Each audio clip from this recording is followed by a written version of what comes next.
just leave it on, keep it on mute so that people could chat. I don't really care. Oh, it's whatever you want to do. Um, I don't have your camera right now, but I mean, it doesn't matter to me much. It's all up to you. So yeah, we can just chat. You know what? It does say your audio is you can hear your audio here. So I'm just gonna close out the stream.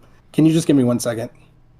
Um, yeah, Like 2 seconds. sure, knock some out. All right, guys. I'm just gonna close out the stream here so I don't get in trouble. So sorry about that, but you guys can watch Destiny's stream, I guess, and tune in there. All right, we're good.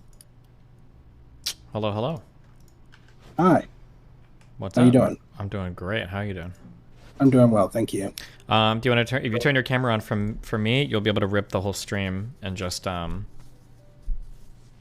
yeah, just upload that if you want to upload it later. Great. Well, I appreciate you taking the time to have a conversation with me about race and racism. That's what I do, brother. Have you watched any of my content yet? Not yet. So this is the first time. Do you want to introduce yourself to everybody? All right, great. Well, everybody, my name is Contraband, and I'm the creator of the Contraband Wagon. We're changing the conversation on race. You can find me at Twitch, the Contraband Wagon. And yeah, long story short is I've been having these conversations for some decades now, and I became interested in this subject matter as a young black man growing up in the South. When a boy told me that I wasn't acting black because I was getting good grades, because I wasn't in a gang, because I didn't curse, because I treated my teachers well, et cetera, et cetera, et cetera. Each one of those was like a dagger to me at that young age of 6. And so it really kind of shocked my conscience and made me think more deeply about the subject of race. I've been having conscious conversations and purposeful ones about the subject matter since then, and studying the subject matter since then. That was about 32 years ago. Okay. Yeah. So, Yeah. Well, what do you want to talk about today? well, I guess I'm taking the pro-racism position then in this conversation, or I don't know, brother. I guess I just want to talk to you a little bit about the work that I've done and kind of get your reflections on it and kind of tell you a little bit about how I see your work could be influenced by the work that I'm doing, basically. gotcha. So basically, what I do is I try to have authentic conversations with people about race that they typically don't have. Like a lot of the conversations that I see you having, I think are novel conversations on the subject matter of race.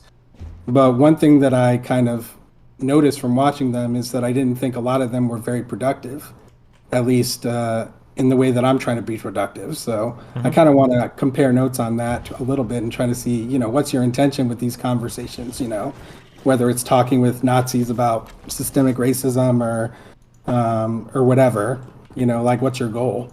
Because, I'm curious about that. I mean, my ultimate goal is I want everybody to agree with me about everything. But I mean, like, obviously, my goal per conversation is going to shift depending on the person that I'm talking to and where they're at. So if I'm talking to a full-on Nazi, maybe my goal is just to convince them that, like, hey, your ideas probably aren't as popular as you think they are. If you really want to make positive changes in your community, in your country, you probably need to be a little bit more receptive to other people. Even if you are racist, like, it's probably going to be better. Like, yeah, so I try to basically meet people where they're at. So it just depends on, I guess, where a person's starting from is going to influence what my goal for a given conversation is. But your goal is to like move them in some direction, and I guess that direction is Yeah, toward closer to me. I mean, where, I guess where you're not racist would be in a very broad sense. I guess ultimately, broadly speaking, I want people to be kind of like racially conscientious, that there are kind of different struggles or things that different people of different backgrounds have to face in the United States. Some of these things can be directly tied to race. Some of these things can be implied by race. And some of these things aren't related to race. But I'd like people to be aware of that. And then for people to be aware of kind of maybe some implicit or sometimes explicit judgments they have about race and kind of work through that. Yeah, but I mean, ultimately it comes from a goal of like, how can we have a better understanding of everybody in the country so we can all kind of like move towards a happier, better, more productive place where we're building a world that works better for all of us. Yeah, I guess like what I try to do is I try to do something very similar, right? But ultimately, I feel like I'm specially situated to be able to do that work because I've just done it so much through the years, and I understand the kind of barriers that exist in trying to penetrate the barriers that you're kind of bringing up there. Hmm. So I guess I want to hear from you. Like, do you feel like you're effective at getting through to people, at like getting them to think critically about the subject of race or racism? Yeah, I think so. Yeah. What makes you, you know, what evidence do you use to like decide that? What evidence do I use? I mean, it's going to be by posts on their forums or subreddits. It's going to be by comments that I see on YouTube. It's going to be by the types of people that I meet when I go to live events, and it's going to be people that reach out to me from other fan bases. Essentially, a Like, lot what of it kind is of things do they say? Like, what do they tell you? I mean, all sorts of things. It could be anything from I used to be far right and I'm still far right and I don't like Jewish people, but I think black people are okay now. Or it can be like I used to be like ultra conservative and a lot more like center leaning right now. Or it can be like I've never like I've wanted to understand like black issues in the United States, but I still always felt like there was a genetic component. But after hearing you talk about XYZ, like I understand that it's probably not this anymore. Or like it's a whole wide thing of like things that people say. Really, it really You're is. basically dispelling mythologies then as they arise. Basically, that's what you mean by taking people where they're at. Like, you know, kind of Yeah, I guess trying it's to. basically like understanding like why do you feel the way you do about a given thing, and then if I feel like there's some aspect here that's not hitting reality, what can I do to slowly move you on that? Basically, yeah. Okay. Because I So it's find about that truth. I find that a lot of people. It feels like a lot of people are kind of more ideologically driven. Like I'm not necessarily here to make somebody not racist. If you want to be racist, I mean, it's on you, I guess, depending on how you want to live your life. But at least like don't be racist for stupid reasons, or don't be racist thinking like incorrect things. I guess if you want to I build don't like know a if there's a good reason to be racist, brother, but well, you I know, mean, hey, listen, if you want a country of people that look exactly like you and are all the same skin color or whatever, then fine, that's fine. But if you want a country of people that like are never violent, well, I don't know if like being racist necessarily gets you there. Like I I said, I don't think really that think it's fine to have a country of everyone who looks like you because that's like not reality. That's kind of what you were talking about. That's never going to be our reality. So I I mean, don't it think is in it's some fine to places, want right? that. I mean, like in Japan, those are pretty homogenous people. I'm talking Scandinavian. about Oh, in the here. United You States, know. yeah, probably not as realistic. Which is another thing I'll point out. Like, how likely are you to given like pass any legislation like advocating for racial mandates or something, right? Like, this is probably a delusion. It's never going to happen, you know? Yeah. I don't know. We got CRT laws now, like a lot of them. So we're Well, on the way. maybe. I don't. I'm not sure what you mean by that, but we can we can hop into that later if you want. Yeah. What I mean, yeah, let's talk about it now. Like, I mean, what I mean is, you know, restricting education on the subject of race, and racism. There's already a ton of ignorance about the subject right now, and you know, those laws are meant to perpetuate that ignorance. I guess I would have to see particularly which laws are we talking about and which iterations or which type of like CRT stuff are we talking about. I feel like on a very broad sense, I would defend this idea that we need to be aware of how race intersects with class in the United States and how we've actually used official governmental structures, so not just social attitudes and not Twitter, to depress certain groups of people, especially black people. That's like that type of education I'm cool with. But the education of like, we need to be aware that white supremacy exists in every single part of our lives, including math, and black people learn better by running around in the classroom, that's I'm not on board with. So it depends specifically, I guess, like what we're talking about. Yeah. Well, let's kind of delete the extremes. I know you love to live there, but like, you know, I'm not talking about anything on the extremes. Most things are not. Most things fall in the first category, fall under things that are going to get banned, and most things that you just described in the latter category are extremely rare. Okay. So that's where I stand on that. Like, but yeah, like they are trying to ban basic education. A lot of books that are being banned are like, I mean, Ruby Bridges, her story, you know, of having to get an armed guard to go to desegregate the school in Arkansas, right? Like her book was banned in at least one state, right? Wait, She's which? still Hold alive. on. Let me look this up. Ruby Bridge. That was the first black girl to go to desegregated school, right? In Arkansas, yeah. In Arkansas. Okay, gotcha. I feel like I heard the name of it. Okay, Ruby Bridges book banned.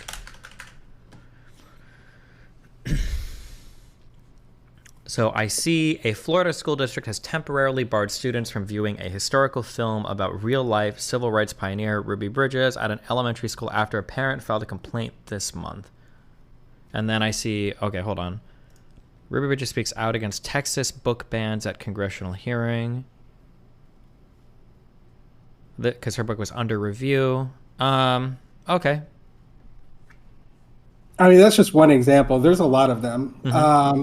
I just brought her up because I thought it was crazy when it happened because she's still alive and like literally talking about her experience. So like it's just insane to ban, a film or a book or the viewing of it when she's out there still alive. Sure. It kind of goes hand in hand with this rewriting of history that we see has happened time and time again through the kind of mythology of white supremacy. So that's why it is important to talk about white supremacy because a lot of people don't understand it. They don't understand how it works. They don't understand the power mechanisms behind it. And so it's all invisible to them.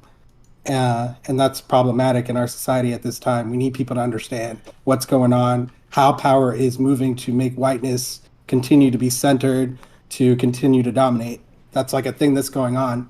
And it's not something you can understand without understanding the history of race and racism. And that's why there's such a virulent, effort to stop that kind of education.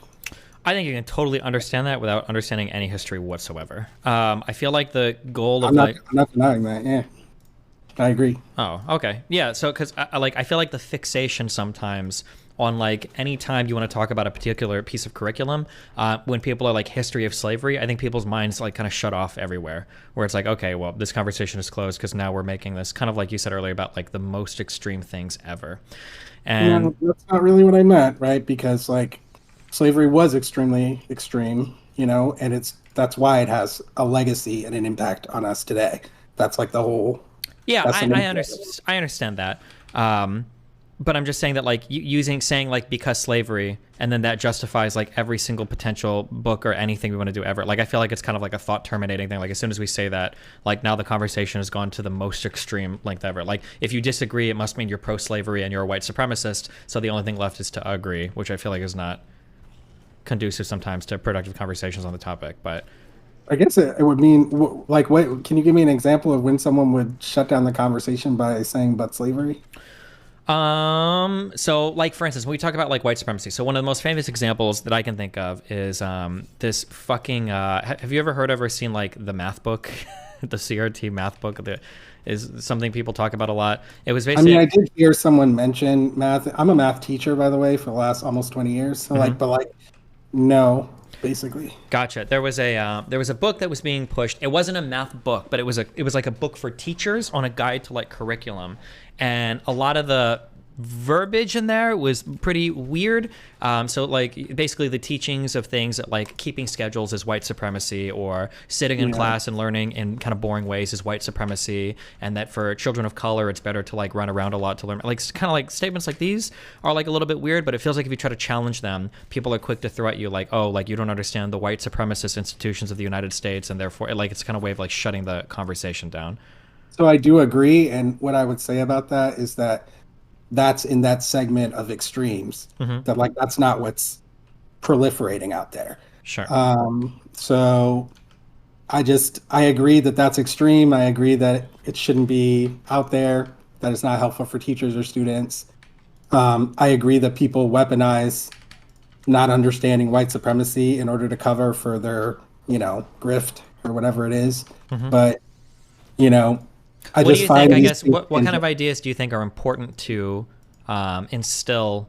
I guess in children in school or whatever. Like, what do you think is an important thing for people to understand that they don't currently? Well, you said that you don't need history in order to understand it, and I do think that's true for some people. I don't think it's largely true for racialized white people. That's why I don't think we should be thinking about that or going down that route. I do think racialized white people need history to understand white supremacy. Um, so I think teaching the history of the origins of the legal creation and construction of race is really important at some point in high school. Before that, like if we're talking elementary school, Well, actually, here, can we do one thing at a time? Okay, so what do you mean by that? That statement you well, just made, yeah. what I mean is that, it was race was constructed legally, right, through the U.S. laws, Hmm. legal system. The idea of whiteness and blackness was like constructed, and then inputted into the laws. Sure. So I feel like A lot of people don't even know that. That's my point. yeah. So I feel like a statement like that, like I feel like an average person is never going to vibe with a statement like that because we can very clearly see that there are like black people and white people. So, what does that have to do with anything? Well, so I mean, it seems like we can clearly see that there are black people and there are white people, and to say that it's like we can't even get to like social construction of gender right now. How can we get to like social construction of race? Well, I'm not talking about social construction. I'm talking about legal construction. Well, sure, but like the legal construction is going like legal is going to follow social, right? So we've got like legal Well, distinctions between like male and female, but that like not really. Not really. It's the legal created the social. so before the legal thing, there were no black or white people anywhere in the world, or what does that mean? I don't understand. Well, like starting to call people black and white was like a thing that was created, right? So it was something that was started in the 1600s, and then it was weaponized in the country through the laws, through the use of the legal system. So So is that's this kind of am like, I to understand then? So for instance, that like there weren't like people that were racist against darker skinned people or lighter skinned people or other types of complexions throughout the world prior to the you said the 1700s or the 1800s? 1600s is 16? when we think about it, the creation of the categories. The creation of the racial hierarchy as we know it today was created. It didn't exist before that. No. There were different categorizations of people beforehand, right? So it's not like an idea of races didn't exist, but not the black and white, hierarchy that we think about today. No. Interesting. Okay. I off like just on intuition, I super don't believe that, but I guess it's possible. But I feel like Well, you if have I to go back study to it. like Roman times or Greek times or whatever, that people of different complexions and treated differently based on how they look, I feel like that must have been a thing. Well, I mean, you can't just guess that, right? You have to like find out. So, you can read the book Stamped by the Beginning. It was Ibram X. Kendi's actual first book for which he won the book award, National Book Award for it. Really goes through the whole history. That's how I learned a lot about it. And then I checked other sources. And he also does very good citations to the U.S. Historical Archives. So I Okay. recommend it. Gotcha. But yeah, like that's exactly kind of what I mean. Is that there's a lot of people out here who think they know a lot about the subject matter, but really there's quite a large amount that you can't understand about it without studying. There's really a lot. It's a very complicated, complex subject that can't really be understood easily or without effort. And people don't think that way about it. Like For you said, you can for just see black and white people, but like, yeah, there's like, like an infinite universe of crap that you have to wade through to understand what's really going on and why people are black and white and what it all means. Sure. Do you think that like to understand like racism today, or to say that like we probably shouldn't be racism, or we should understand that people come from different backgrounds due to racism? Like, do you really need like a huge historical understanding to get to that point? Do you think, or I do. I do. And I'll tell you why, Destiny. I think it's because unfortunately Inshallah. we've waited too long to give that education. That education was something that needed to be given decades ago and instilled as part of the country's story moving forward. But that never happened. We've been covering up slavery, the brutality of slavery. I had a guest on my show who was a very accomplished lawyer, went to all the best schools, got the best education, realized after he retired and was looking for a project to do that he didn't know a lot of the brutality details of slavery, even though he got an excellent education, he said. He started talking to people in his circle, realized they didn't know either. He ended up doing research on his own and writing a book. It's called Duke of York. There's a free version available, dukeyork.org or com, something like that, if you like. But there's a lot of people out there who are starting to realize that they were tricked, kind of, and betrayed by their country by not getting that education. There's a lot of people getting that education in various ways now, and I'm just trying to like contribute to that. That's kind of the work that I'm doing. so? What are like a few things that you think that more people Pepe should supremacy, know that Pepe they? Frog Lives Matter, I guess Pepe that you feel Albino, like most people Sarcastic don't know. Pepe. Um, there's like a really large universe of stuff, but I guess one important thing would be racism can impact someone without their conscious knowledge. Just understanding that would be very helpful in people understanding, how things can work. Like, you don't have to know anything about the racism going on in order for it to have a huge impact on your life. So I don't think people think of racism that way. They think of overt acts of racism against an individual that are transparent. And if you live as a Black American, you know that that is not a realistic perspective on how racism operates, or like, what it is. Yeah, I would agree with that. Yeah, I'd say the same for like sexism or all sorts of types of Sure, implicit biases. absolutely, Yeah, 100%, sure. 100%. I feel like sometimes progressives shoot themselves in the foot though in trying to explain these concepts, because it feels like sometimes they dance back and forth between systemic racism and racism. So like, or rather, I'll say structural racism. So if we talk about like, for instance, like structural racism in the criminal justice system, structural racism is supposed to mean that even if every single working part of our justice system, criminal justice system today, became not racist, every single person was not a racist person, the aspects or the elements of structural racism might still be there, right? They could show up in our laws, they could show up in sentencing guidelines, they could show up in how different districts are treated, right? They could still be there even if nobody was racist. But then it feels like every single time something pops up with like cops or the criminal justice system, everybody will say like, oh, it's because all the cops are racist. It's because all the judges are racist. It's because all, and it's like, well, when you say stuff like this, it becomes easy for people to say, well, they're not racist, which really doesn't matter when we talk about structural racism. It doesn't require a racist actor. I think you said I agree with that. But people start like saying that every individual actor must be racist for it to be racism, which I think is a frustrating thing that I end up having to fight against a lot. I don't see a lot of people saying that, Destiny. I do see people calling out racism where they see it, and I think that a lot of people get fatigued with people calling a lot of things racist. But again, the nature of racism and the reality of it and its existence in our world is that it does permeate everything. And like, it doesn't mean, like you said, that every individual person is acting racist or even having racist thoughts or beliefs, but it can act in both ways, right? And so like, this obsession with differentiating how it's working, it's something that a lot of people who experience racism do not care about whatsoever, because it really is irrelevant. Well, I think it's hyper relevant. It's very important to know whether or not like a structure is racist or if the individual actors are racist, because the way we would go about fixing it would be completely different, I think. Oh.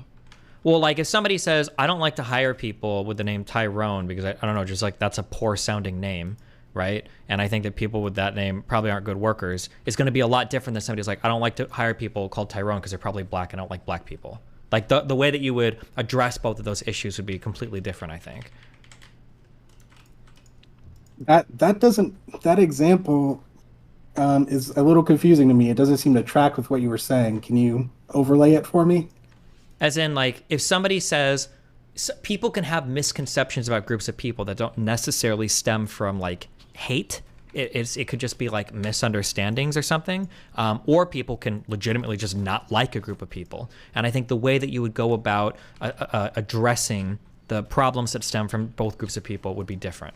Because if a person hates a group of people, you'd have to go through and like figure out how to get them to stop hating a group of people. But if another group of people are just like misunderstanding or have like some implicit bias, it's a bit different, right? Like somebody saying, I'm not going to hire any gay guys because gay people are always late is going to be different than somebody saying, I'm not going to hire gay people because I think they're sinning against God and they're evil. What's the difference? Like, how would you handle it differently? Well, for a person that says like, oh, I'm not going to hire gay people because they're always late, you could literally, I mean, if they're receptive to data, you could say, well, here's like, 50,000 employees, like the gay ones and the straight ones show up late the exact same amount. If they respond better to stories, you can say like, well, I've got like 2 gay employees and they show up to work on time, like they're fine. But these stories wouldn't mean anything to a person who's like, I hate gay people, they're sinners against God. For that person, you'd have to have a deeper like moral conversation about like, why is it your place to judge a sinner, or what would God want you to do? Like, it'd be a totally different type of conversation, I think. Okay, I can understand it in your hypothetical, but I'm having a hard time understanding it in reality. Police officers that feel the need to over-police certain districts because they think that's where all the crime is, versus a cop who's like... No. Okay, wait a minute. Let's stick to reality. That's not why police I get told where to patrol, where to go. That's sure, it. But usually in places of high crime, right? They just get told. It has nothing to do with what they're thinking about what's in the environment. Sure, but a police officer that's policing in an area that he thinks is high crime, if he actually hates black people and he's like pulling them over just because he, hates black people, versus a guy that pulls them over because he thinks that, well, maybe they're more likely to carry drugs, The first guy, you're gonna have a really hard time changing his mind. For the second guy, maybe through some sort of like work training or showing like, hey, I believe it was the case that there's a huge survey done on number of stops, and you can see that cops stop black people really often, but the hit rates for drugs don't justify the stop. So there's some level of either implicit or explicit bias there. You might be able to communicate to the cop that way. Hey, you're wasting a lot of time pulling over somebody just because they're black and drive a nice car. Doesn't necessarily mean it's illegal they have drugs. You could communicate that to one guy, but not to the other guy that hates black people. Who would be having that conversation with the cop? I mean, these could be social or cultural conversations. It could be conversations from like the whoever is leading the cop department, I guess, or their training people or whatever. It could be mayors. It could be, I don't know. It could be anybody. It depends on it could be a diversity person brought in to do training for the cops or whatever. Like, I don't know. So I guess it's hard for me to like accept your hypothetical because like having studied again and talked to cops and know what's out there in law enforcement, that's not happening. Like that conversation is not like a thing. So like, yeah, maybe that would be great if we were at a level where we were differentiating between people like that and we were doing that kind of deep work, but that's not even remotely going on. Sure. Well, actually, I'm pretty sure that's not true. I'm pretty sure there's a ton of diversity training. There's a ton of implicit, explicit bias training that goes on in a lot of police departments because it's been a hot topic issue for a long time. But all I'm saying is that like when you accuse people of being hateful when they're just ignorant, those people are never going to listen to you. Like you've lost it because they probably don't feel hateful, so they're not going to like your message is going to bounce right off their heads. If you say agree that we shouldn't be calling people hateful. What? I agree that we don't need to call people hateful. Oh, sure. But I mean, if you're calling somebody like, oh, you're racist versus like, hey, like the ways that you act can perpetuate racism, even if you don't intend to, like those two messages are going to feel very different, like with the way that somebody receives that. Not in my experience. Okay, definitely in my experience. It's probably one of the most important things, both in my personal experience and in what I do for like, streaming and work, whatever. Telling people that they're more receptive to being told that they might be perpetuating racism than they are racist. Absolutely. It's a huge difference. Okay. It's especially with like sexism or homophobia as well, right? If you want to encourage a person to stop saying fag, it's really hard if you go to them and say like, hey, bro, you're really homophobic. It was for me for a long time because it's like, well, how can I be homophobic? I don't hate gay people. Like, I'm already going to ignore everything you say because I know I'm not homophobic. I know I don't hate gay people. I just like saying that word, right? But if you say like, hey, listen, bro, I understand you're not homophobic, but when you say certain types of words, even if you don't intend to, other people can hear it and they are homophobic, or it just becomes so normalized that like gay people are uncomfortable hearing it, or people get bad ideas about gay people because you're comparing them to like bad things. You can kind of spread homophobia even if you're not trying to. I think I think it's a fundamentally different way of approaching a conversation. And if you come at a person who's not genuinely bigoted, but they're just kind of ignorant, you're never going to convince them if you treat them the same as you would a bigoted person, in my opinion. I totally agree with that. I just don't think, I think in the race context, there's a lot of willful ignorance. So it's different. Okay, I don't think that so. Willful but ignorance has been like reinforced over generations. So well, then I guess let's start. What do you define as willful ignorance? I guess. Well, I mean, there's a lot of consequences that are not like written down to imposing a tyrannical racial hierarchy on all of us for all these generations, and one of them is that we're living in a social world where you were supposed to look at your fellow American citizen as being an enemy or a criminal or someone who was going to do you harm. And that's how they should be treated. Someone as subhuman. Sure, but again, I'm trying to figure out what do you consider willful ignorance? I'm getting there. Okay, I got you. Sorry. So ultimately what that did, right, is it created this mental barrier, not just a physical geographic barrier, but also a mental barrier between people of different racial classes.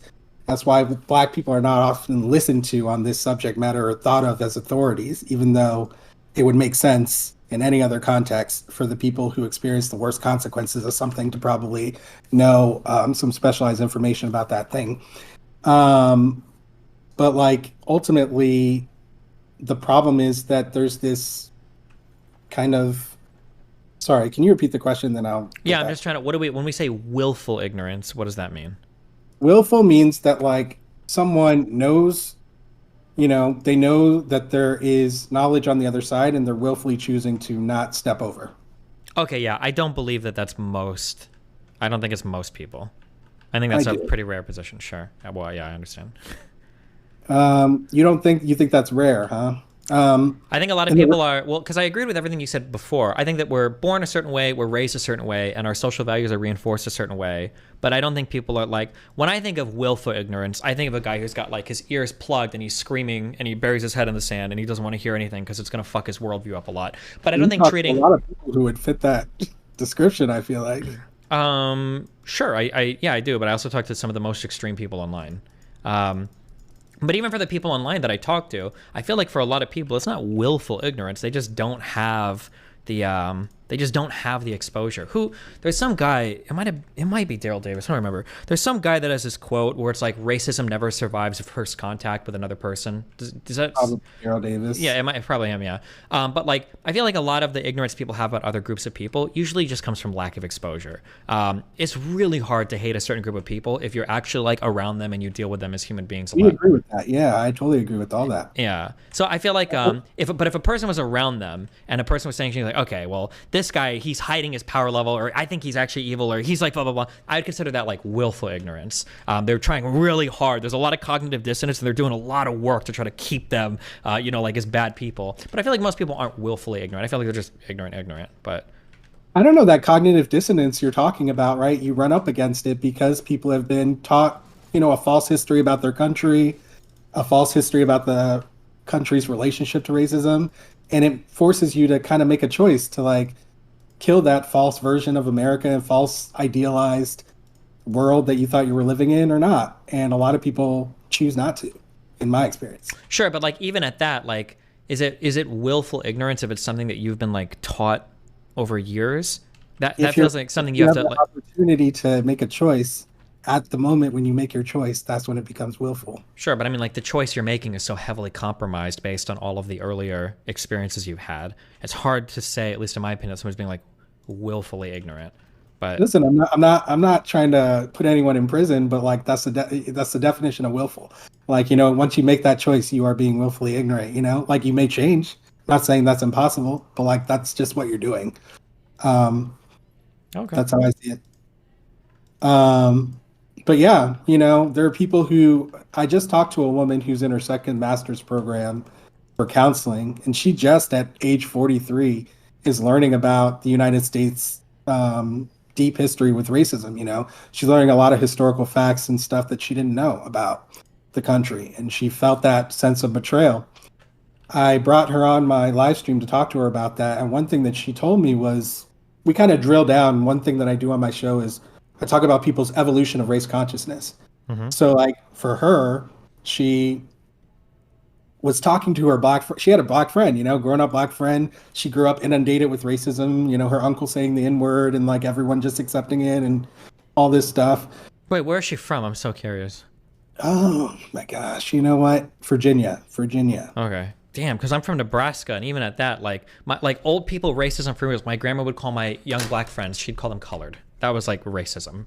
But like uncles, it's just the N word. How can you be part of any part of American culture and not know that that's like really bad? Unless the only time I've ever seen racism like that is when I'm in like deep south. Like I've been like in some places in Louisiana talking to families and shit. And I'm like, whoa, this is Most black people live in the South, bro, and so like that's what we like experience. Sure. We live with that. Yeah, I know, but it's just to hear somebody in academia is at 41, just like, how could you be watching any American movies, American TV shows, American music, and like make it that far? Not that just seems wild to me, but it's possible, I guess. Yeah, Well, different. this is where she's talking about when she was growing up, right? Okay, sure.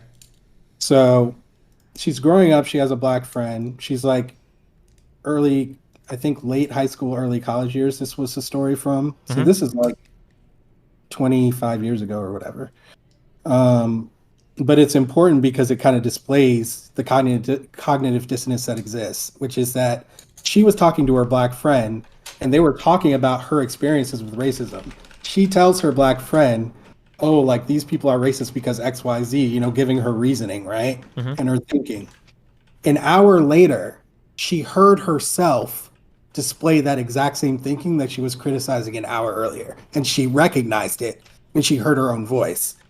And that was the thing that made her consider for the first time, oh crap, I thought these people were in a different category, but really, I just proved to myself that I'm in that category. So there's that. I guess you could say that's like a story of implicit bias coming to light. right? Sure. Or So like, like, or can you explain that story more to me? I guess. yeah, Like, what she was the gave thing? Yeah. she categorized racist in a different categorization than herself, and she Okay. used the justification for that, right? That she kind of was talking about with her black friend. Then an hour later, she made a racist statement that followed that put What her was in like that when we say category. like made a racist statement? Like, what are we talking about here? You know what? The detail about it, I believe, was something about maybe not being in a relationship with a black guy or something. She would accept everything else, but not with a black guy or something. Um, Okay. Gotcha. and sorry, I can't remember the full story. It's all recorded, but like, Yeah, that's fine. I Okay. but yeah, it was something like that. And she was just like, "Oh crap!" Like, you know, that was definitely racist. Like she couldn't run from the reality of that. But she put herself in a separate category just an hour before. So a Gotcha. lot of people are in that position of like having racist thoughts or beliefs, but they can't. They don't even have the equipment to identify it. So the cognitive dissonance they feel, they can't even resolve it. A lot of people. Sure. That's extremely common. Okay. Yeah. So that's what I'm talking about. That's kind of the work that I do on the show. Like, because ultimately it's something that you need someone else to do.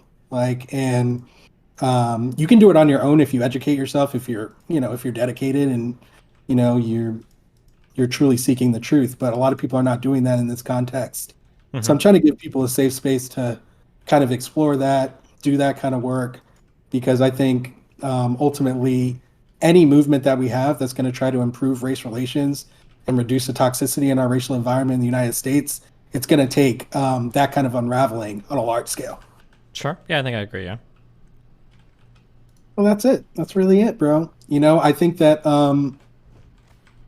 I like to do my streams because I like to display doing that work. I literally have hours and hours of recording of me doing it. So I think the more people see it, the more they'll be able to kind of hopefully overlay it onto their own thoughts and lives, think about it, and start having these conversations with people in their own local areas. That's my hope. Okay. Cool. Um. What? Well, I guess I'm trying to think. Have you seen? What have you seen of mine? I guess that you think that like, oh, Destiny could do a better job at approaching this conversation in this way. I'm curious. I guess the thing is destiny is purpose, right? I'm describing to you my purpose and why I'm doing the content that I'm doing. I wish you were a little more purposeful in your conversations with people on race instead of letting them dictate. I understand the meeting people where they're at, and I think that that's very important. I don't want to dismiss that because I do think that's important. But I think when you come into a conversation about race because the stakes are so high and because it's such an important topic for the future of this country, that you just got to think about more about, what do you want people to perceive of this conversation, Like I just wish you were a little more pointed in getting at something, getting at a point, you Sure. I know? guess to be more, I guess then to be more pointed. What can you? And I'm pushing for a very specific. I understand you might not have it off the top of your head. That's fine. But like, can you think of like a conversation I've had where you're like, oh, I wish he was a little bit more pointed in this particular conversation, or I really can't. mm-hmm. I was watching your content and taking notes for a while. Let me see if I have any notes still. Sure. Um, I might be able to tell you something. But I think one thing that I wish you do more was like, I don't know, just like push back on people more, maybe. Like, yeah, I guess I'm just trying to think of like a time where you're like, oh, here's a dumb talking point that I wish Destiny would have pushed back on more. I'm just kind of curious. I know, I really wish I had like a whole. I don't. No, I don't have anything. Um, but I'll look for it and then I'll message it to you. I'll let Okay. you know. Yeah, just let me know. But listen, I appreciate you having those conversations a lot. I Mm-hmm. think that that's very brave of you and whatnot. But I just think that if you're going to be brave, like let's make that bravery count. You have a huge audience. You have a lot of racialized white people who watch you. There's a lot of people who fall in the category that I was talking about who need that cognitive dissonance unraveled. A lot of people who are ignorant about the history of race and racism. They're obviously not going to get the education from school. The state governments are making sure that doesn't happen. And So you just have a good opportunity to reach these people, and I just want to make sure that you do it in the most effective manner. That's all. Okay, gotcha. All right. Well, Yeah. if anything ever comes up, or if you think that, oh, in this conversation you could have said this or that, feel free to shoot me a message and let me know. I'm gonna do exactly that, Destiny. Okay. So thanks a lot, brother. Appreciate the time. Good talking to you. Yeah, thanks a lot. I'll see you later. All right, take care. Bye. Okay, well, that was a lot less confrontational than I thought it would be.